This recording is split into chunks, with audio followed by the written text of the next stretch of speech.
Good evening, friends, and welcome to Salmon Central. My name's Jerry Doucette. It is early September in 2021, and I'm joined by my close friend, Mr. Phil Zwicker. As we think about fishing this fall season, as many of us salmon anglers wait for every year, I'm delighted to be able to interview Phil tonight in my garage. What we hope to do over the course of the next couple of months is present a number of different interviews from those that partake in the salmon fishing sports industry. Tonight, as it rains outside and we get excited about the salmon approaching our river and the funness that's evolved with that, I have a few questions for you, Phil. Allow me to start. First of all, welcome. Thank you. My first question is, where are you from? I was born in Halifax. Apparently moved around for the first 5 years of my life. Don't remember much, but grew up from age 5 till adolescence in Lunenburg on the South Shore. All right, I'm aware of where you're from, but more importantly, tell me about your first memories of fishing. I think I was about 7 years old when my father took me on a fishing trip with a friend of his and his son. I don't think we caught anything, but I remember I got the bug from that very early start. I became interested in tackle, started collecting it, fished a little bit, and eventually figured I needed a fly rod to catch fish, and I think I got one for my 8th birthday. And so we're talking about the South Shore rivers, like the Medway and the LaHave and some of these rivers? Yes, correct. Those were once great salmon rivers. I didn't really do that much fishing on them. I was young. My father wasn't really much of a fisherman, but I basically at a young age I would have used dynamite to catch fish. But certainly I was influenced and inspired by the South Shore salmon fishery that was once great on the Medway, the LaHave, Petite, etc., etc. So let's zoom ahead a little bit.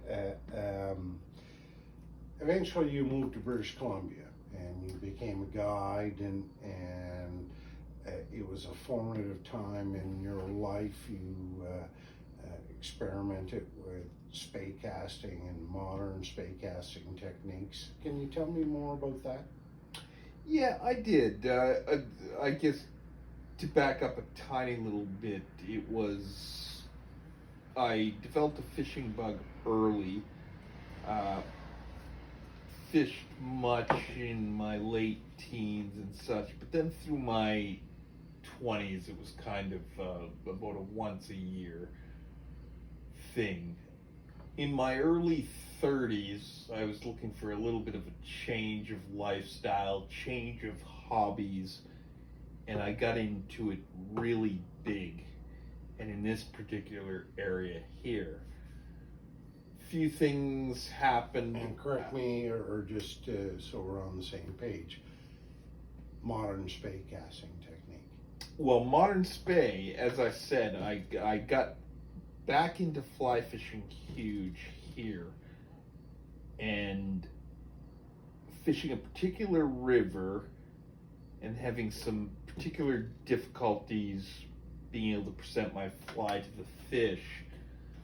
And various YouTube videos, I was inspired to look into spey casting for the simple reason that it looked like an easier way to do it in the particular situation that I was in. I bought a switch rod, didn't really know how to use it, kind of learned to do a little bit to get by, but then I did move to BC with aspirations of going into fly fishing somewhat professionally. Ended up working under one of the best spay casting instructors in the country, gentleman by the name of Brian Niska, Whistler Fly Fishing at the time, and he taught me a lot. And I ended up working for him, and ended up working for his guiding business, and guided trips and taught people how to fly cast. Well, with that in mind, somewhere around 2012, you found yourself back in Nova Scotia. And along with that, you brought your talent of modern spay casting techniques. I, being one of your early students, learned a ton from you. Can you tell me more about your move back to Nova Scotia and the rivers that you frequented, and the experiences you had 10 years ago when you moved back home? Yeah, I guess I got kind of homesick out there, and sort of had developed all these new techniques, and just had a dire need to bring it all back home with me, and it just kind of happened like that. And I just decided to move back and share the knowledge I had gained out there with my fellow anglers back in Nova Scotia. So, keeping that in mind, tell me what it is that you enjoy about our small rivers and the discovery of, or the rediscovery of the sports fishery in our area.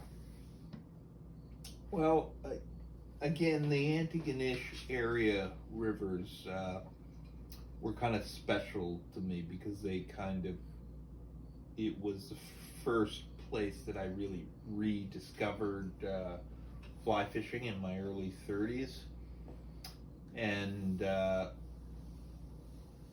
sort of going away and learning some new techniques to combat those rivers more effectively. I was just very excited to get back here and spread the good news. And also maximize on my own catch within our wonderful water systems, and for a variety of species. And well, to our viewers that are watching tonight, I can tell you that Phil has been responsible for helping me with developing my fishing technique and my broadening the pages of my ability to be an effective salmon angler and trout angler overall.